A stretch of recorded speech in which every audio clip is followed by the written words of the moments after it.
plaisir de vous retrouver tey ci seen plateau spécial bi nga xamante ne tey bari na ci àdduna ay réew yu màggal liggéeykat ITV def ci un plateau spécial ñu war a ànd ak waxtaan bi tey nag ñëpp ñu bari ñoo xamante ne nañ sekk nañ lépp luy journée bi tey kenn ci ñoom di Asmamoune Seye di formateur du mouvement syndical nekk tamit analyste du mouvement du monde plutôt du travail Asmamoune maa ngi lay nuyu. maa ngi lay nuyu di la siyaare di nuyu auditeurs yi auditrices yi ak ci seetaan ITV di rafetlu invitation pour ñu wax fi liggéey bi toll ak ñi sànq liggéey bi. très bien tey ñuy màggal ñi nga xamante ne nii ñooy liggéey ñeneen ñoo xamante ne ci lañ bokk mu nekk ñi nga xam ne dañu nekk di wut liggéey des diplômés sans emploi ki leen fi teewal tey di Mohamed Gueye bokk ci réseau des diplômés sans emploi du Sénégal Mohamed maa ngi lay nuyu. maa ngi lay fay Aïssatou Ndiaye di rafetlu jotaay bi di rafetlu opportunité bi nga may waa regroupement des diplômés sans emploi du Sénégal ñu mën a waxtaan ak askan bi ñuy seetaan ci question yi nga xamante ni moom moo soxal ñi di ut xëy. très bien alors ñii ut xëy bu ñu ut xëy dafa am ñoo xam ne ñoo leen di segg am ñoo xam ne ñoom ñoo leen di tànn mooy ñi nga xamante ne ñoo yor wàllum ressources humaines yi tey nag ki leen fi teewal di Abdoul Alpha Dia di secrétaire général de l'association sénégalaise des professionnels des ressources humaines nekk tamit également directeur du capital humain du groupe Telium Abdoul maa ngi leen nuyu. maa ngi lay sant Mademoiselle Diath merci beaucoup pour cette invitation di la gërëm et di gërëm auditeurs yi tamit. très bien alors Abdoul yow laay tàmbalee su ñu nee fête du travailleur journée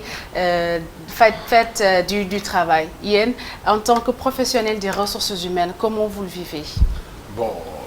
Fête du travail, comme son nom l'indique, c'est la fête de tous les travailleurs et de tous ceux qui sont en âge de travailler. Donc, en général, dans les entreprises, ce qui se passe, c'est que les délégués du personnel, délégués, ils représenter le personnel qui sont élus par les salariés de l'entreprise, généralement, ils organisent des manifestations. Moi, par exemple, l'année dernière, juste pour vous donner un exemple, pour que vous ayez genre manifestation, général day am ay débat ay thèmes. Par exemple, l'année dernière, j'ai animé un débat sur comment améliorer les relations entre les délégués du personnel et la direction générale. Donc, c'est l'occasion pour le personnel de poser une plateforme wax seen li leen metti wax lu ñu bëgg wax nan nañu bëgg seen liggéey amélioré wu ba pare créer un espace d'échange entre ñoom ak direction générale. Donc voilà un peu comment ça se passe dans les entreprises dañuy organiser un déjeuner personnel bi yëpp ñëw c'est un peu la fête mais en même temps on en profite pour parler des problèmes des salariés pour que direction générale bi jël cahier doléances yi. Très bien alors Asmamoune nee na c'est la fête mais fête boo xamante ne responsables syndicaux yi dañ ci profiter di waxaale les problèmes des salariés ndax fête du travail dafa war a nekk rek comme ni ñu ko gisee léegi lu ci ëpp ci syndicats yi fête boo xamante ne nii si la ñuy wax que ils ne parlent que de leurs problèmes. Merci beaucoup waaw comme ni ko Dia waxee xam nga historique bu yàgg la fête du travail. Parce que mi ngi jógee boo revisiter l'histoire au mouvement syndical de 1929 ba maintenant travailleurs yi day am opposition ak salariés yi ay nooteel am ay jafe-jafe am ñuy fippu bis boobu bu delsee ñaari pàcc la war a taxawee benn bi mooy fi ñu jógee daaw ak fi ñu jógee ren li ñu laajoon employeur bi ndax am na ay points acquis c'est aspect boobu moo ci gën a am solo. Mais traditionnellement du feetu rek salarié en tel que ñi liggéey ci entreprise bi nit ku ne ku jigéen ku ne ku góor ku ne même kiy jaay gerte ci environnement am na revenu moo tax dans la définition actuelle du seulement les salariés mais les personnes à revenu monde boobu nag dañoo war a xool ndax annuellement chaque 1er mai dañuy jël si comme ni ko Adja waxee bind ay doléance bu doon fukki poñ ak ñaar fukki poñ ak ñett nga déposer ko ba la ñu koo gisaat 2 ans 3 ans après parce que fête du travail li historique bi sur les trade unions depuis l'Angleterre ba ñuy jaar depuis l'UNTS depuis ay CDTS frauduleux c'est une étape boo xam ne da ngay taxaw xayma fi nga jógee ndax li ma waxoon def nañ ko wala defuñu ko bala ngaa indiwaat yeneen fukki poñ yoo xam ne daaw dugaloon nga ñeent fukk yoo xam ne doxul mais traditionnellement c'est le bonheur des travailleurs mais dans la réflexion nga xam ne dañuy xalaat ndax am na avancement social si ñoom. Mohamed, Asma mu nee na c'est le bonheur des travailleurs. Vous faites partie des 15% de Sénégalais yi nga xamante ne ni jotuñu am ab xëy yéen en tant que diplômé sans emploi nan ngeen di gisee ak nan ngeen di dundee la fête du travail. waaw fête du travail ñun nag ñi di ut xëy di chômeur yi ñu koy dundee philosophie lañ koy dundee sama naataango wax na ko dañu war a saytu saay bu fête du travail ñëwee ñu xool travailleurs yi ndax seen condition de travail amélioré wu na bu ñu amee ay ponk yoo xamante ni war nañ ko mettre sur la table jox ko seen patron mu mën koy examiner en vue ñu gën a yokk seen liggéey ñu mën a am gën a respecter seeni droit ñun nag fête du travail dañ koy fêter comme ni ko travailleurs yi di fêter parce que travail moom la ñuy fêter liggéey moom la ñuy fêter boo nee liggéey rek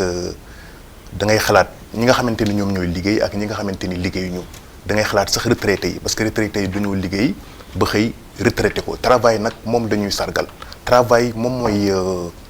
may nit doomu aadama mu mën a épanouir mooy may doomu aadama mu mën a faj ay soxlaam donc travail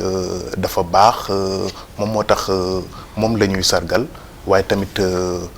ni ñu koy dundee tamit mooy metti na parce que tamit nga tollu âge liggéey nga diplômé depuis 2009 ba léegi amoo liggéey 10 ans amoo liggéey donc nag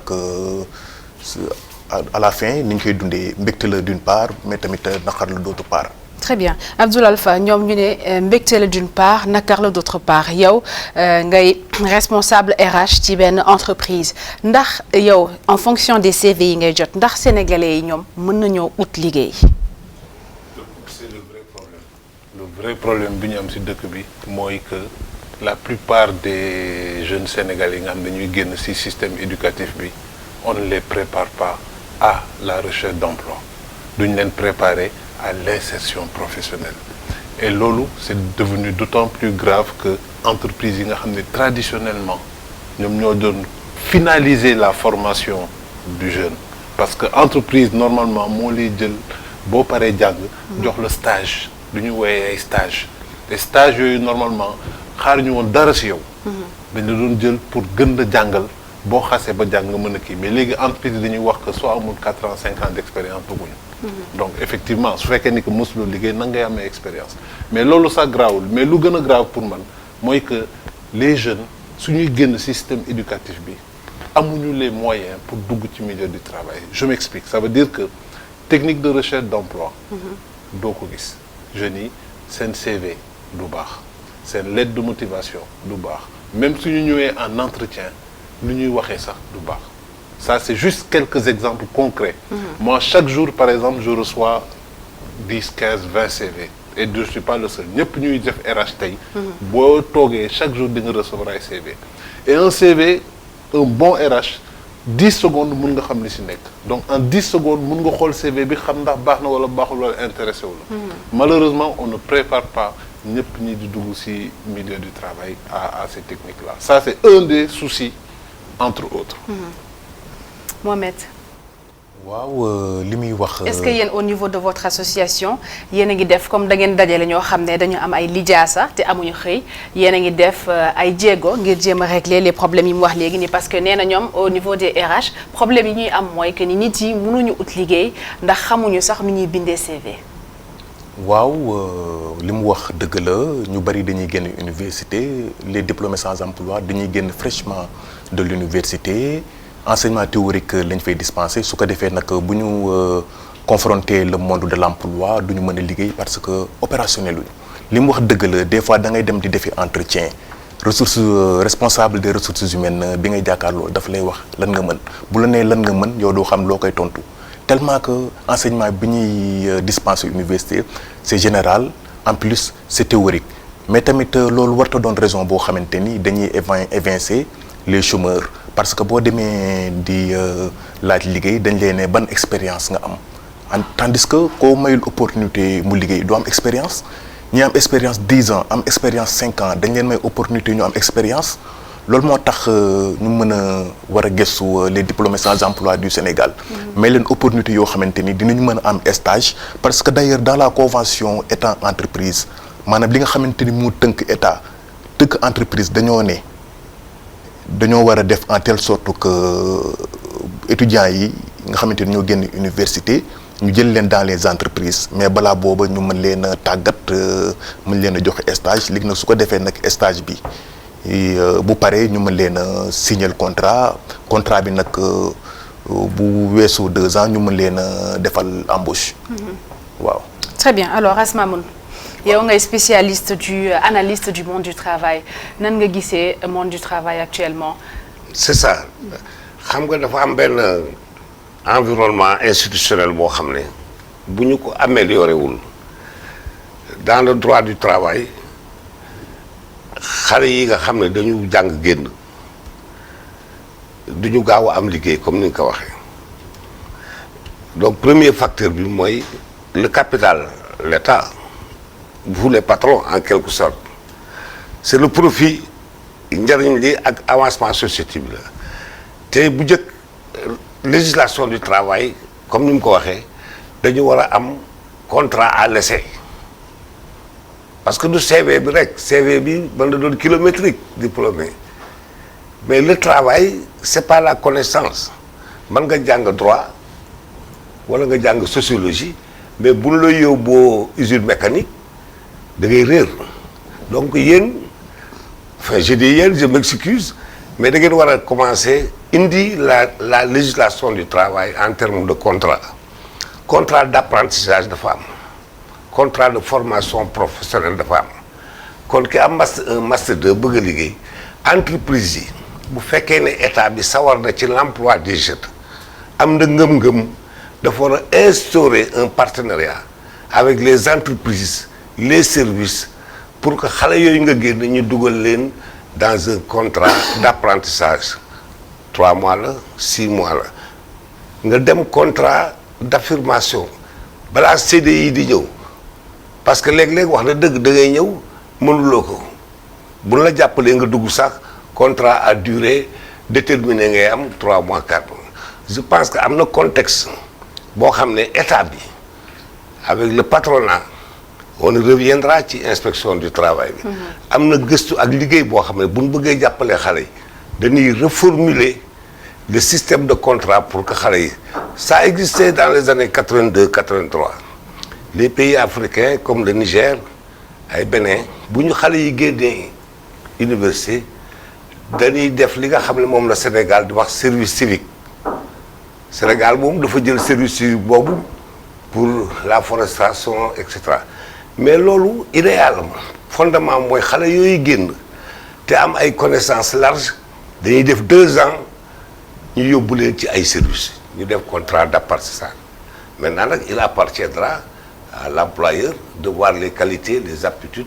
de ce monsieur pour une embauche donc pour dire que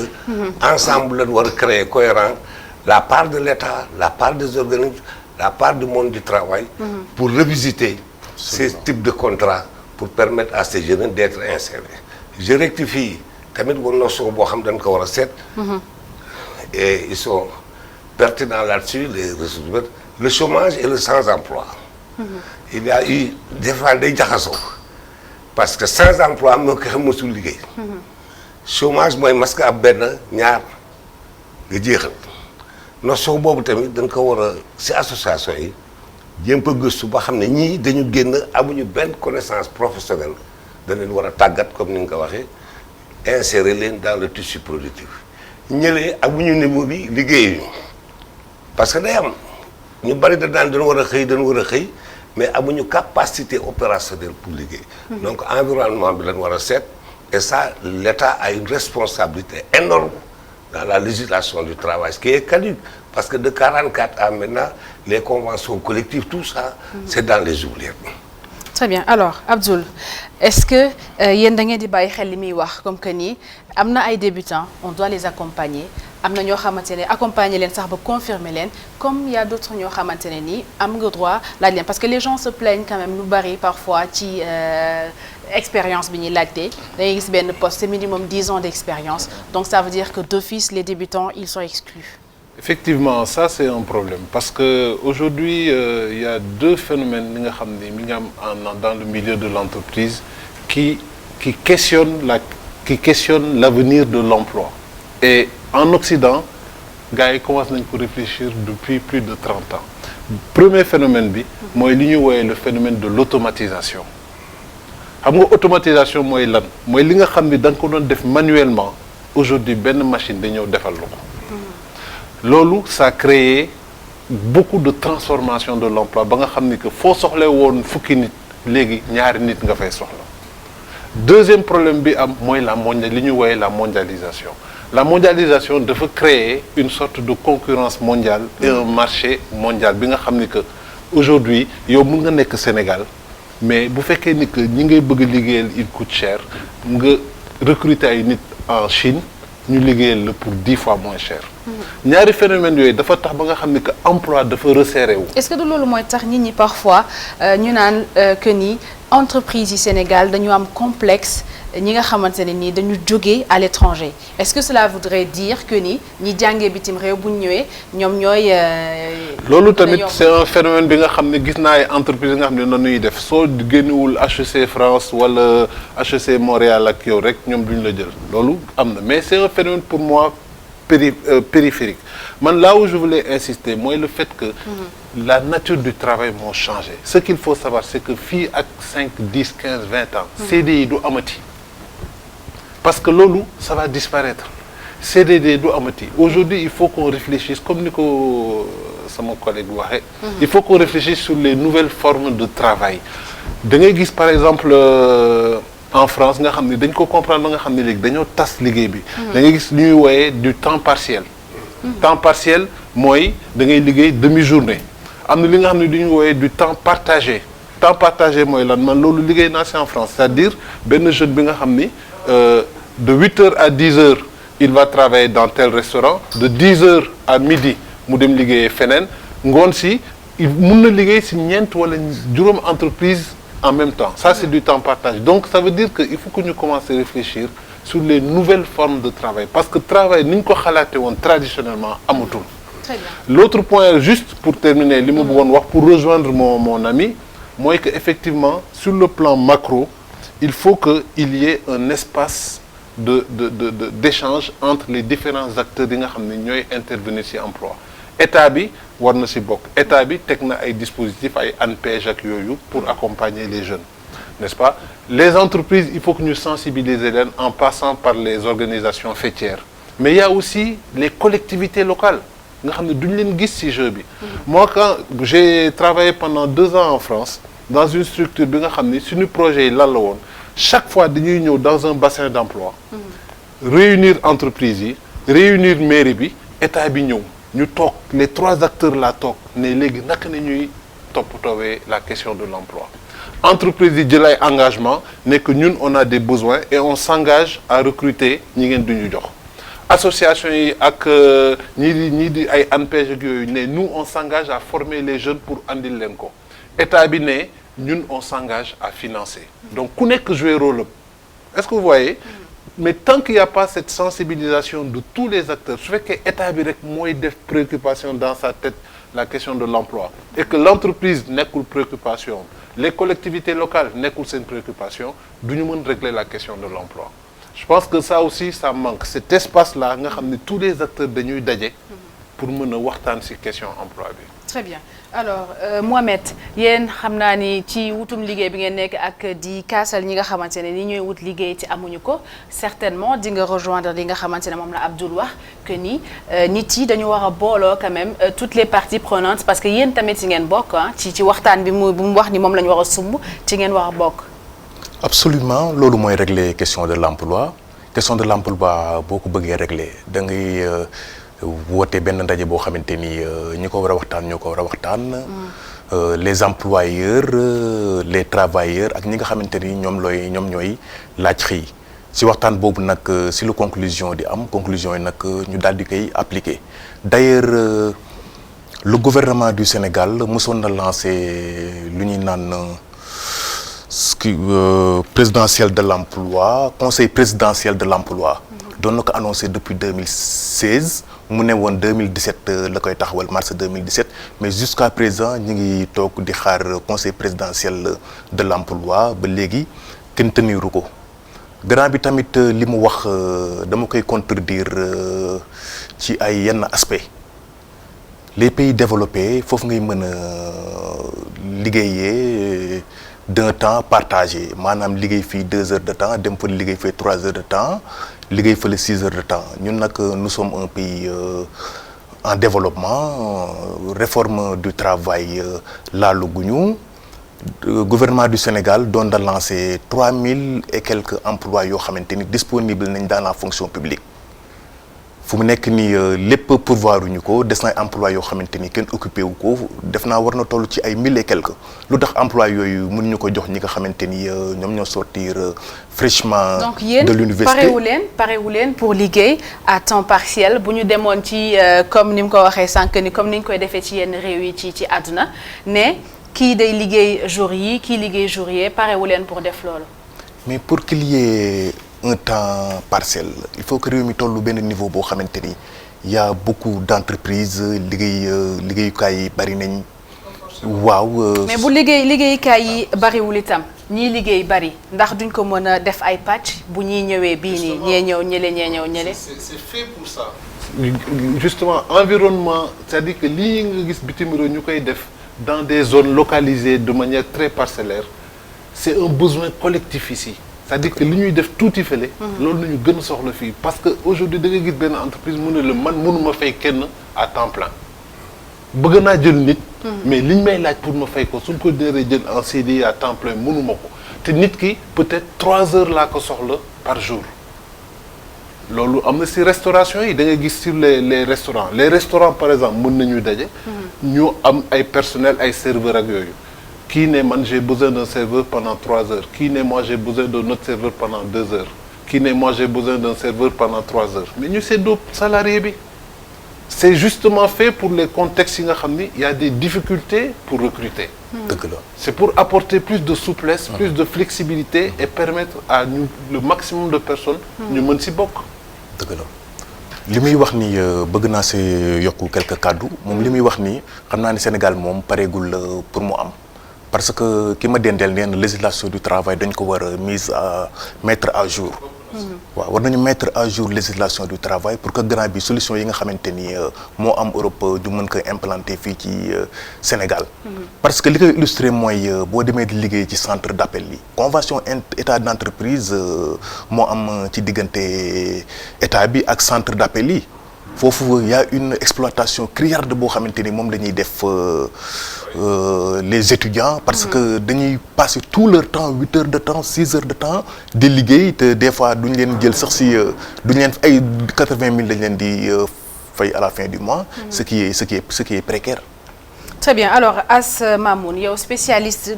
analyste du monde du travail nga ndax yaakaar nga ni ñu dugg ci système boobu noonu mooy mën a régler la question de l'emploi laata ñoo jàll ci question syndicale yi. waaw je voudrais bëggoon naa li jaa wax am na que ñoom aussi ñu nangu ko il y a le contrat à durée temporaire. il y a le contrat à l'essai loolu tamit xale yi mënuñu ñëw ne dañ leen di jël sur des contrats à durée déterminée. mais bu ñu réere mbir jaa que même bu ñu dajee di waxtaan partie prenante le capital est important qui détient le capital le privé c'est le profit. il investit pour le profit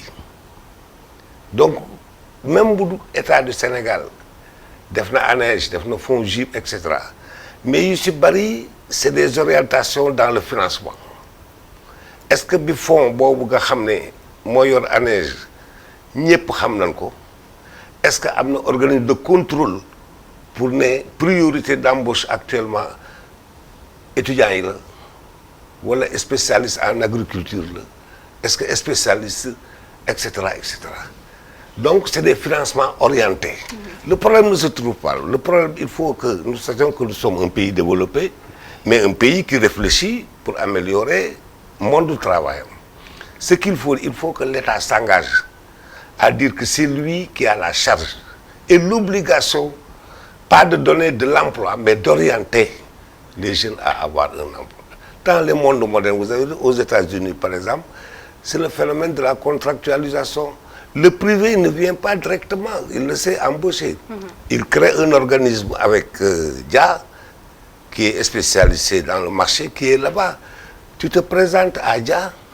et non au propriétaire de l'entreprise. Ça aussi, c'est des notions que nous devons voir. Et puis, xam lan mooy liggéey bu dee bureau nga yaakaar ne mooy liggéey wala ndax da ngay toog ci hôpital et cetera. Le travail peut s'exercer partout sur des initiatives privées. Je suis sûr que l'ensemble de votre association, financée à coût de 15 millions, peut progressivement créer des emplois. Yow nga ubbi dara jël 6 keneen ubbi dara jël 6 keneen ubbi jël 6 parce que la finalité c'est quoi? Avoir un revenu décent, gérer une famille et se développer et faire la promotion de sa famille. Très bien alors ñu jàll ci beneen pàcc bi di wàllum syndicat yi Sénégal nag bokk ci réew yi nga xamante ne nii ñoo njëkk a taxawal li di mouvement syndical mais nag nit ñi di posé ay questions yu bari léegi si njariñu mouvement syndicaux yi ñoom ndax am nañ ay utilité ndax ay mouvement yoo xamante ne événement ba événement rek ñu daal di jug yëngu ñoom syndicat yooyu ñuy joxoon baaraamu tuuma nag daal nañuy indi ay tontu ci reportage bi nga xamante ne moom la Maïmouna Diallo daal di def. Comment dirais-je, une baisse de régime. wax ci taarixu réew mi te doo wax ci syndicalisme lu jafe lay doon ndax am na ay fànn yoo koy jëlee syndicalisme googu ci jamonoy tubaab ya nga koy delloo ba Ibrahima Sarr ak i ñooñam gréwé taxawal ci lu toll ay weer train bi doon déparé fii ci Dakar jëm Niamey ñoom Madia Diop utu leen fi daal di béy seen waar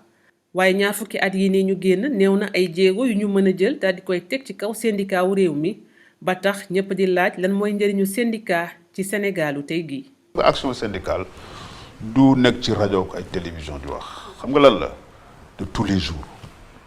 man tey jii bi may ñëw di wax ak yéen ci ay revendications entreprise laa demoon laa xëy man jóge sama kër 7 heures du matin 8 heures fa la fekk di rencontrer chef d'entreprise bi ak délégué yi waxtaan ak ñoom ci jafe-jafe wu liggéeykat yi loolu mooy syndicat ñun la ci loolu la ñuy dox tous les jours.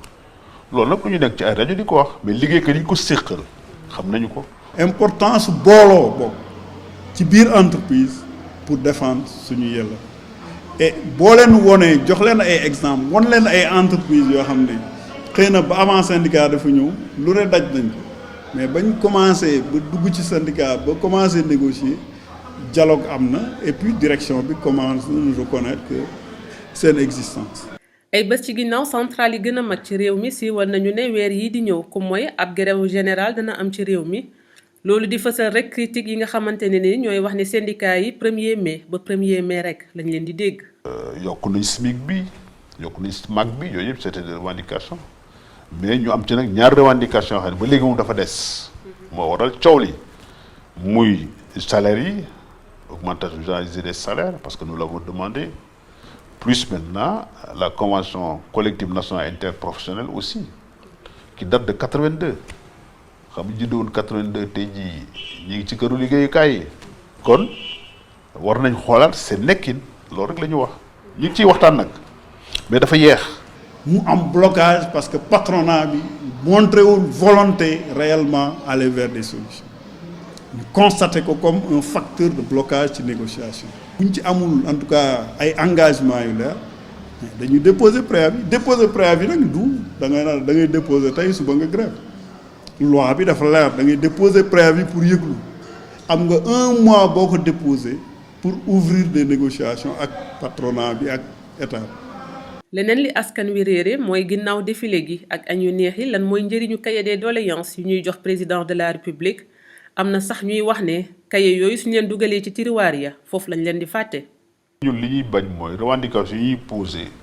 muy dellu si waat bi ñuy def conférence sociale en 2017 dañu waxoon état bi ne état bi sax moo ñu proposé woon ak employeurs ñu def benn pacte national de stabilité sociale et d'émergence économique ñu signé ko mais pacte boobu moo ñu yóbbu ci retraite généralisée à 60 ans dans le secteur privé et cetera et cetera am na ci yoo xam ne nag mi ngi woon ci pacte yi mais defuñu ko revendication yooyu nag bu ñu ko bindee jébbal ko donc monsieur le président de la République ci taabalam jour premier mai moom da koy jox ministre du travail moo xool nag revendication bu nekk secteur bi ko war a moom. man bërki démb rek jot naa rapport général négociation cahier de doléances ak revendication 2018 mooy année daaw et rapport boobu bëri na ci poñ yoo xam ne négocier nañ ko ci direction département ministériel yi ak secteur d'activité yi ak secteur privé bi ak même l'administration centrale ba am ci ay accord li ci des nag mooy recenser yi nga xam ne pareeguñ ko ñu ngi ci ay phase song ko boole ko ak revendication yu bees ñambaran pour mën ko song pour année bii ñu jëm. syndicat yi li leen constitution réew mi mayu ko beneen association wala amicale ci bërëbu liggéeykaay yi ba tax ñoom ak ña koy jiite ñoo war a dëggal ba pare fësal loolu ba bépp liggéeykat xam ne àqam ak yelleefam lu ñu war a sàmm la lu ko moy yoon daal di def liggéeyam.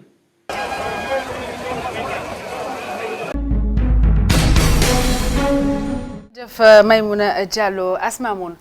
ndax syndicats yi ñu ngi am toujours poids quel est le vrai poids des syndicats fii ci Sénégal. non il faut dañu war a wax dëgg gi. sur les 14 millions sénégalais avec la nouvelle politique qui est passée par les années on peut espérer avoir 3 millions qui ont des revenus. Sur ces 30 millions, il n'y a pas 2 millions, 1 million 700 de syndiqués. C'est la réalité. Il ne s'agit pas bind cahier de doléance le premier midi ñëw nga déposer ko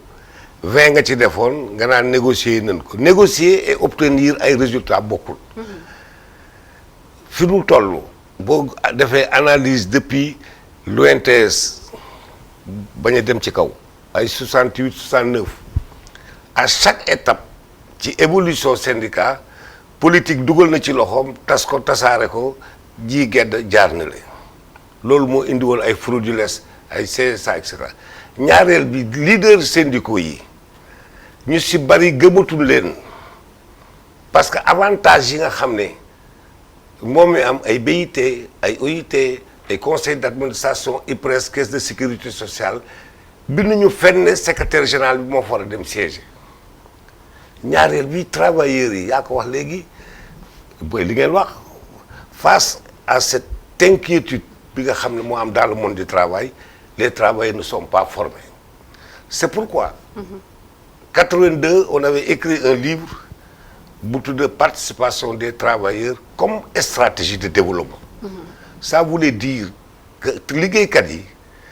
au lieu de revendiquer avec l'État qui est sous pression de la Banque mondiale pour calculer la masse salariale, qui est sous pression du FMI, la masse monétaire, qui est sous pression des Chinois, des Japonais. Il fallait pénétrer la structure de l'entreprise. Am ay comptables, ay gestionnaires, ay économistes, ay direction des ressources humaines. Boo nekkee ci biir entreprise bi di nga xam ndax entreprise bi am na bénéfice nga war a mën a négocier perte na nga war a moo tax syndicats yi xoolal dans un pays comme ni ma la wax nga am ay 24 organisations ay centrales te état bi intérêt mooy syndicats yi tas ñi nekk 100 200 du doon une force de frappe organisée. donc seen tasaaroo bi day wàññi seen doole ñoom. day wàññi si non seulement seen doole mais seen crédibilité boo seetloo. ñaata amical la am entreprise comme ni mu waxee Dia a donné l'exemple wax na ne entreprise am daaw def na. panel travailleurs yi léegi dañuy dellu ci amicale d'entreprise yi ak association yi parce que foofu le dialogue est plus direct plus sincère avec l'employeur di mën a régler ay problèmes par contre les organisations syndicales TIBI, ils vont fêter le 1er mai. Je vous donne un exemple. Tey le 1er mai jigéen ñi ñoo ci ëpp ci ñuy défilé ñooy xotti yëre yi ñooy togg ñooy animé ñooy def lépp lekk dem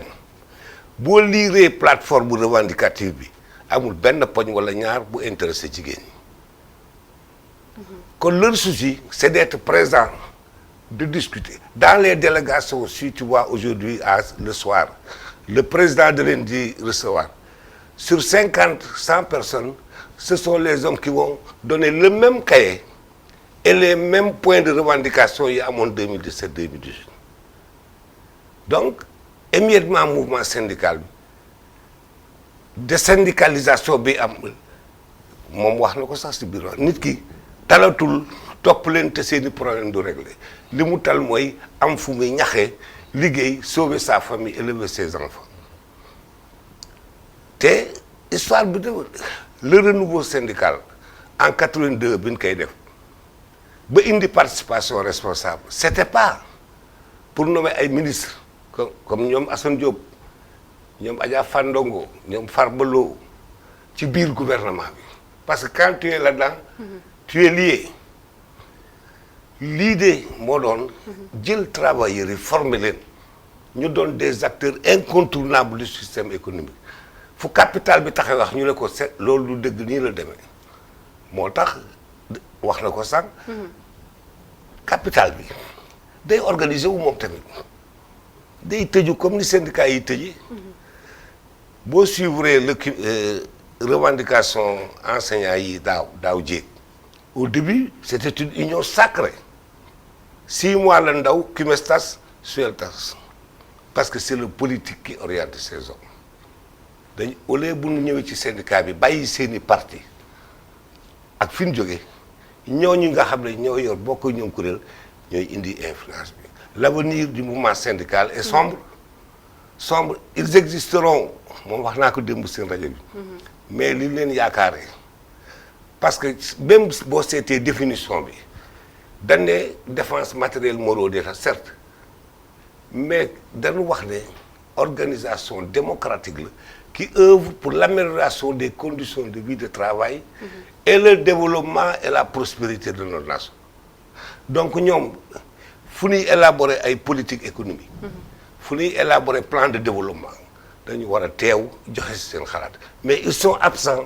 dans les sphères importantes de décision, mais ils sont là à revendiquer, à poser que la convention collective, Lamine Fall l'a dit,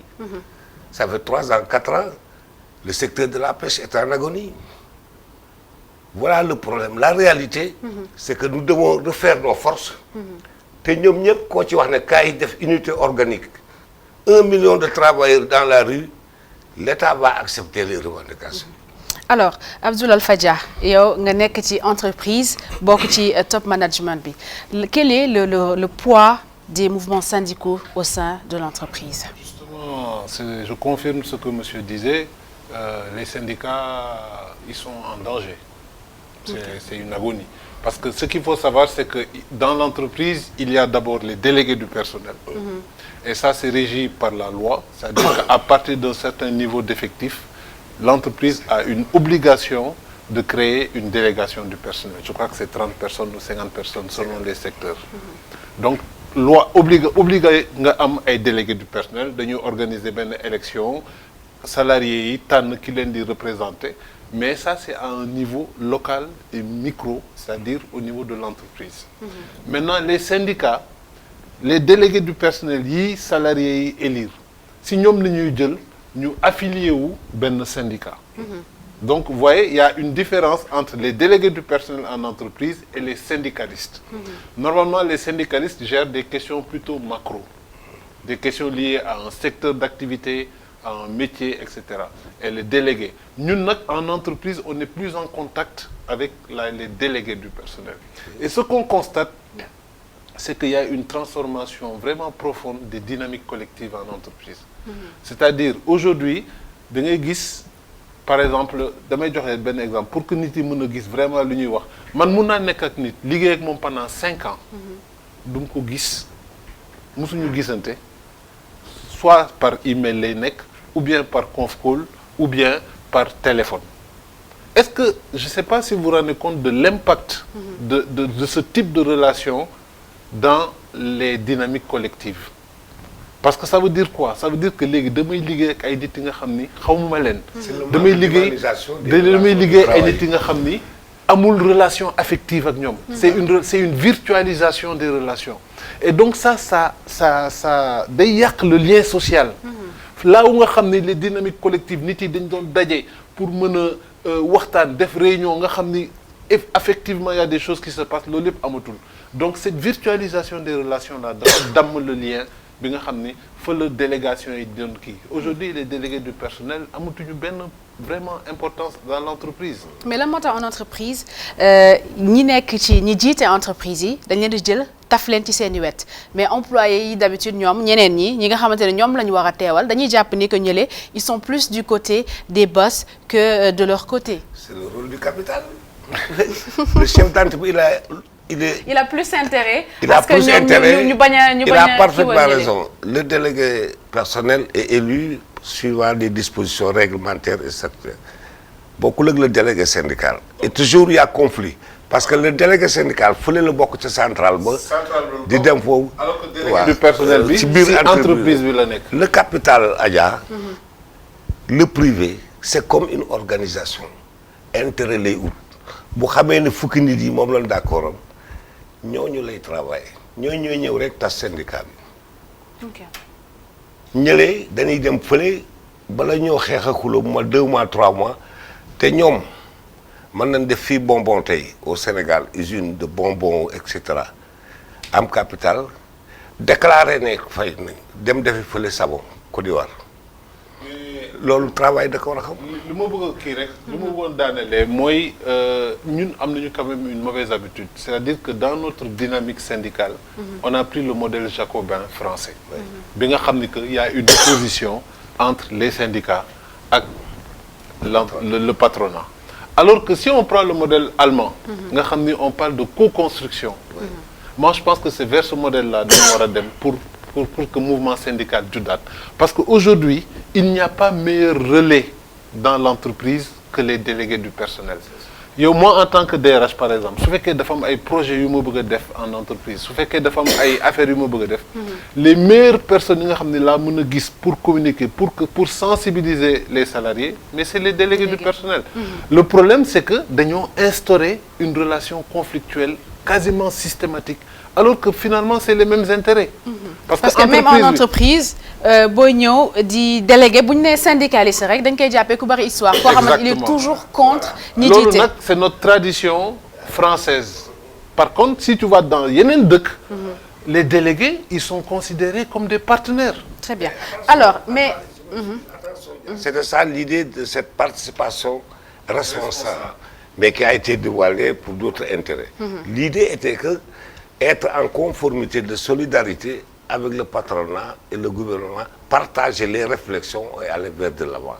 Mais est-ce que loolu du ñëw ci li nga wax sànq nit yi ils sont pas préparés à être syndiqués. da nga nekk ci entreprise yi li employés yi di bari yëpp ñi nga xamante ne dañoo affilié ci benn mouvement. wala ñi nga xamante ne nii dañuy syndiqué du ñu bari yéen ngeen di ay diplômés yu amul liggéey di ut liggéey war a nekk incha allah dem ci entreprise yi rejoindre est-ce que avant ngeen di jot ci liggéey yooyu yéen a ngi commencé di préparer seen bopp ci à être syndiqué déjà est-ce que da ngeen jël ay initiative ngir seen association yéen ñi daje ñëpp ngeen ne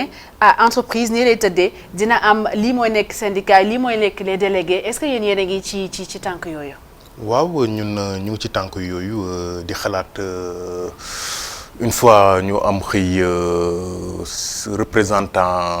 représentation syndicale nan la war a taxawee mais ni mu ko gisee nii dalul xel parce que chaque année ce sont les mêmes problèmes qui refont surface relations yi dafa conflictuelles entre l'entreprise ak les délégués syndicaux parce que loolu système français la moo tax relation yi daal di conflictuel mais tamit loolu lépp li ko gën a waral mooy entreprise yi ñoom seen intérêt la ñuy jiital kii wax na ko sànq seen capital c'est le système capitaliste seen intérêt la ñuy jiital d'où l'intervention de l'État bi war a jouer benn rôle de régulation sociale l'État moo war a arbitrer moo war a jouer un rôle régulateur su ko defee nag c'est le travail qu'on doit mettre en avant. Pour illustrer cela, ben économiste Nongo Samb Silla nee na il faut un modèle où c'est l'homme qui est au centre du processus productif et ce n'est pas la valeur d'échange ou le profit qui compte mais l'échange pour satisfaire les besoins de l'homme. En plus tamit émiettement bi nga xamante ni moom moo am dans le monde syndical du loo xamante ni day favoriser travailleurs yi parce que ku nekk sa intérêt nga fi nekkal boo xoolee CNTS dafa am scission am na CNTS am na CNTS FC te booy xool ñoom ñëpp ay politiciens lañ ñoom la ñuy nommer ay dans des institutions budgétivores au conseil des collectivités territoriales où ñu copte leen def leen député. Il y a l'instrumentalisation même de ces représentants syndicaux par l'État loolu nag du régler problème bi te travailleur dañ ko war a jox akam parce que si on revient dans les chiffres c'est moins de 20% des travailleurs ñoo disposé de l'assurance maladie. te travailleur boo ko respecté rek respecté nga chômeurs yi respecté nga les sans emploi parce que da ngay xool benn famille boo xamante ni kenn moo ci liggéey. yóbbaale ñëpp buñ ko mettre dans les bonnes conditions qu'il faut comme famille bi dina mën a am. alors laata ñuy clore chapitre bi di jàll ci wàllum inspection du travail yéen Mohamed nan sànq mu ngi ñëw ci jafe-jafe yi ñuy am ñoom ci buy CV yi ñuy jot ak lettre de motivation yéen nan ngeen di utee liggéey. liggéey. waaw liggéey boo koy ut da ngay bind CV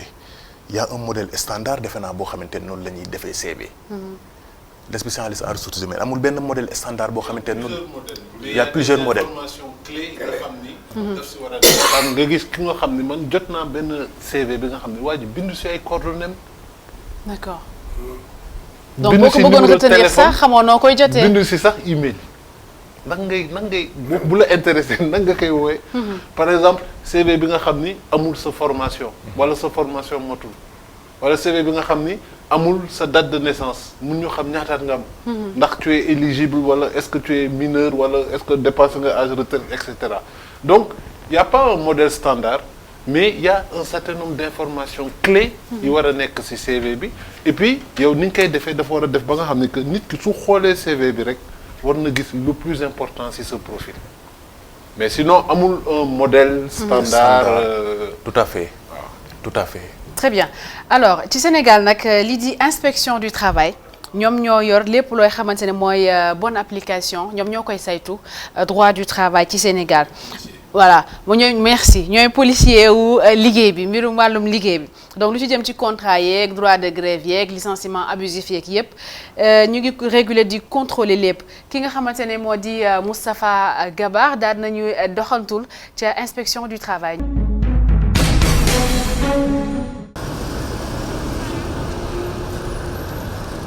ci atum 2018 lu toll ni 66 000 contrats de travail la ñu nemmeeku ci Sénégal. suñu sukkandikoo ci ministère du travail contrat yooyu ñu xaatim ci diggante kiy liggéey ak ki koy liggéeyloo inspection du travail mooy xool ndax jaar nañ ci yoon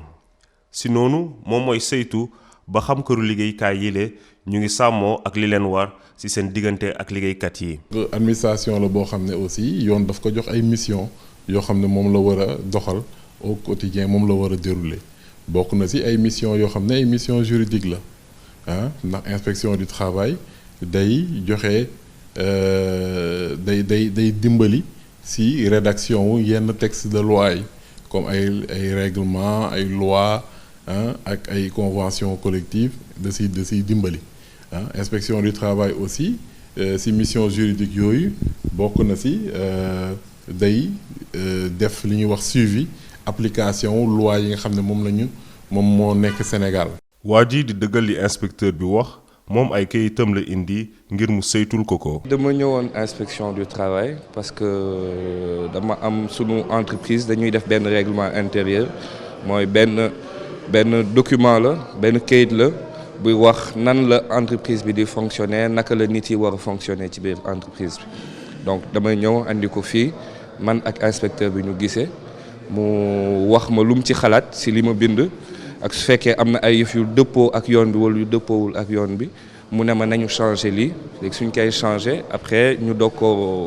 jox sunu employé yi comme ça ñoom ñëpp ñu mun ko topp. si Ndakaaru ak li ko wër ñaar fukk ak juróom-ñaar ci ay inspecteur ak contrôleur ñooy wër këru liggéeyukaay yi ngir xool ndax xam ñu ngi sàmmonteeg ak yelleefu liggéeykat yi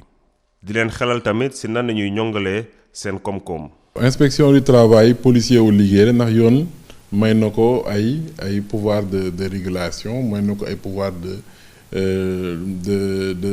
sanction à travers ay par exemple procès-verbaux d'infraction yi muy dressé di ko jébal procureur de la République mais liggéey inspecteur du travail du loolu kese liggéey aussi accompagnement la accompagnement wu travailleurs yi accompagnement wu employeurs yi di leen accompagner ci wàll ay conseils ay avis di leen accompagner pour ñi nga xam ne teguwuñ ci yoon ñu tegu ci yoon donc inspecteur gendarme loo xam ne lu xaw a dépassé la léegi inspecteur bi mën na nekk inspecteur gendarme mën na nekk inspecteur boo xam ne accompagnateur lay doon day dimbali ki nga xam ne moom mooy nekk ci monde du travail pour que moom mu mën a tegu ci yoon pour que mu mën a respecter bu dee employeur respecter ay droits aux travailleurs bu dee travailleur aussi mu xam lan la ko yoon may. lu toll ak 4189 këru liggéeyukaay nañu saytu ci atum 2018 ngir xool ndax sàmmonte nañu ak yelleef yu liggéeykat yi xool tamit ndax kër yooyu ñu ngi fay l'impôt.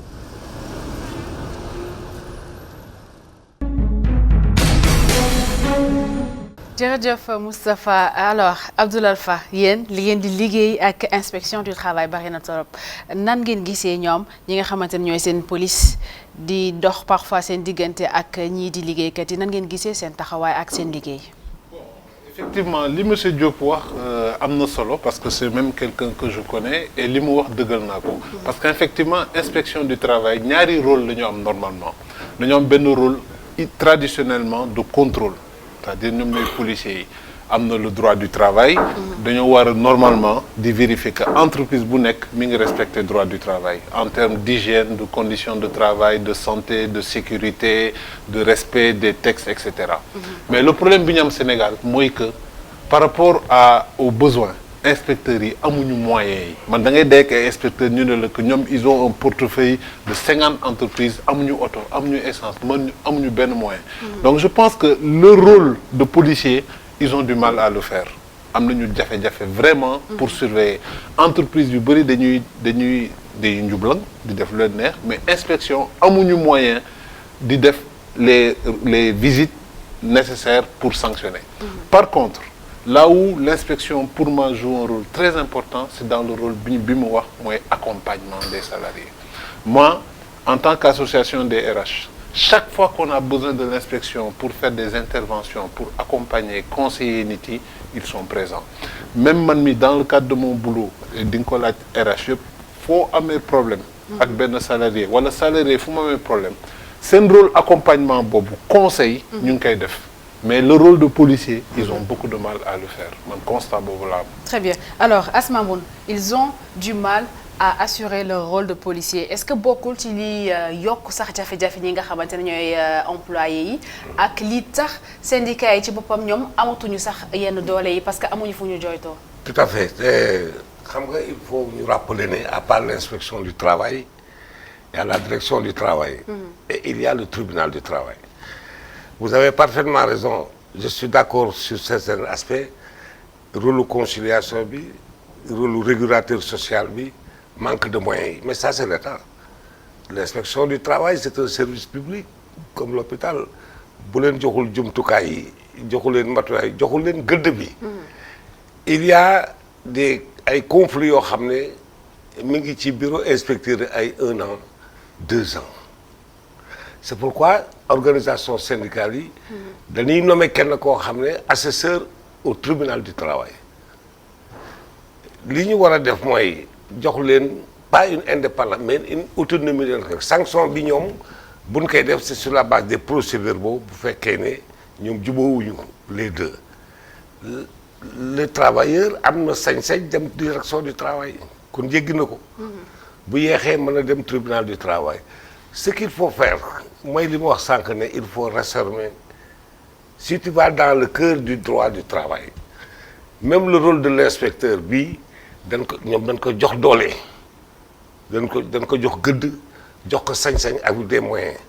parce que du sax jubaale ñaari nit l'hygiène et la sécurité dans l'entreprise les femmes qui allaitent qui sont obligées bàyyi seen doom kër ga di ñëw di liggéey pour bañ a ñàkk emploi bi am na lu ci loi wax da ngay def benn centre boo xam ne mën na indaale bonam indi doom bi les congés payés les indemnités qui tardent loolu la ñuy xaar parce que niveau boobu boo ko réglé déjà il y a un épanouissement du travailleur mais bu fekkee ne conflit rek ngay xaar médiation rek ngay xaar la vie de l'entreprise intéresse en tant que telle travailleurs yi ñu am confiance yow fii mu ne actuellement dans le monde du travail il le sait il est des ressources humaines les travailleurs n'ont plus confiance ni à l'État ni aux organismes de régulation parce que loo wax ñu ne du mujj fenn parce que yàgg na 1 an yàgg na 2 ans c'est peut-être 24 inspecteurs sur 4000 et quelques entreprises sans moyens ce qui se passe à Fongolemi à Sonacos si vous avez entendu hier mais l'inspecteur ay mënuñu fa dem donc c'est un problème de système d'organisation des mécanismes et des modes opératoires pour rendre la dignité aux travailleurs et réguler l'entreprise. Très bien alors Mohamed Gueye 5 minutes kese moo ñu dese laata ñu des suñu dernier tour de table Mohamed yéen est-ce que dina leen arrivé parfois ngeen dem fenn ñu proposer leen contrat wala contrat de stage wala dara ngeen dem yóbbu ko ci inspecteur ci seen wutum liggéey bi est-ce que dina leen arrivé ngeen di jëflanteeg ak inspecteur du travail. Absolument parce que étudiants yi nag li leen di permettre ñuy survivre moo ñuy dem di liggéey ci dans des structures comme dans les centres d'appel. ma liggéey naa ci benn centre d'appel sunu contrat dañ koy enregistrer def ci benn inspecteur du travail mooy def enregistrement bi waaw absolument léegi nag si laa xam rôle inspecteur du travail bien vrai que je suis juriste mais si laa am benn rôle beaucoup plus global de l'inspection générale du travail parce que nag inspecteur du travail dafa am solo si dans le monde du travail parce que moom mooy nekk ci diggante liggéeykat bi ak tamit employeur day tax employeur bi nga xamante ni moo jël liggéeykat yi ñu dëppoo code du travail te employeur bu dëppoo code du travail rek day permettre travailleurs yi am mooy une bonne protection sociale. Très bien. Alors Abdoul Alpha Dia est-ce que sénégalais yi ginnaaw wax nañ ci mouvement syndicaux yi syndicalisme beeg wax nañ ci lépp ndax liggéeykat yi ñu ngi liggéey bu baax a baax ci entreprise yi ndax yéen li ngeen di xaar ci liggéeykat yi yéen a ngi koy gis. Bon est-ce que sénégalais yi dañuy liggéey pas ci sa entreprise kese xam naa dina jafe nga wax ci sa entreprise mais de façon générale ndax sénégalais liggéeykat la. moi je pense que am na benn confort bi nga xam ne ñu ngi ci woon. mooy tax sax les pays sous-développés ne sont pas développés c'est parce qu'il y a des systèmes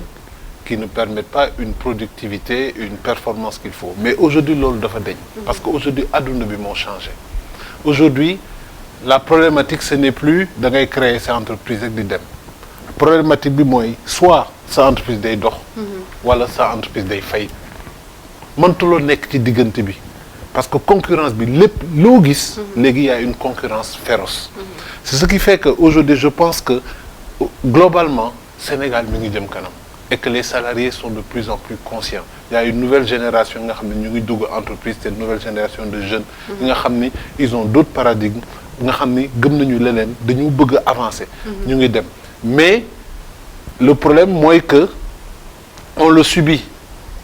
alors que il faudrait que ñu anticiper ko c'est-à-dire que ñu bëgg ko bañ ko il faut que ñu dem entreprise léegi bu liggéeyul day fay. Dans le public comme dans le privé. Dans le privé beaucoup plus que dans le public parce que le public quand même ils sont protégés xam nga par exemple les fonctionnaires c'est très rare qu'un fonctionnaire perde son emploi. Donc le public à la limite ils sont un peu protégés par les lois mais c'est le privé qui est la locomotive de l'emploi. Asma Moon. Oui, question pertinente boobu pour tontu li mu wax au Sénégal on ne travaille pas lu bari nit ñi duñu liggéey jëlal li nga wax fonction publique boobu bi nga xam ne mooy war a doon dëgërluwaayu essoru privé heureusement le premier point bi le président Macky wax mooy réforme de l'administration parce que xam na ne 9 heures ngay xëy lire sa journal naani sa café Krista ñëw def 2 audiences génn julli ji taaye foofu wañeekuwaat 3 heures nga ñibbi. La productivité au Sénégal mooy suñu facteur bloquant de développement nit ñi amuñu la notion de production parce que da ngay produire liggéey intellectuellement da ngay produire et c'est partout parce que chez vous le privé il y a la rigueur il y a le pointage du matin mais va dans les services publics même dans la santé dans tous les services publics notion de travail à l'heure notion de donner la journée pleinement pour être satisfait moralement boo ñibbee il faut avouer honnêtement le destin. Très bien alors yow Mohamed ce dernier mot. waaw man li may wax rek mooy Sénégal am na opportunité yoo xamante ne war nañ ko mën a jox étudiants yi nga xamante ne ñoom ñooy génnee université. man je suis un juriste. J'ai la maîtrise depuis 2009 en droit actuellement je suis doctorant. Mais il y a des possibilités que juristes yi nga xamante ne chaque année d'une manière exponentielle dañuy génn dans les facultés de droit. ñu mën leen a coopter ci barreau bi parce que mënuma concevoir dëkk bu mel ni Sénégal am 400 avocats c'est 14 millions de Sénégalais. Alors que directive règlement 5 de l'UEMOA en son article 5 dafa ne comprendre nga quelqu'un qui est inculpé dès ses premières heures war na am benn assistance benn avocat boo xamante ni moo koy assister. jëlal dëkk bu mel ni Ghana il y a 2500 avocats. Ghana Sénégal moo ko ëpp nit mais là où le bas blesse Sénégal mooy politisation bi ñu def liggéey bi dans la fonction publique ak népotisme bi nga xamante ne moo am dans la fonction publique loolu moo tax étudiants yu bari di chômer. Très bien loolu moo tax waaw.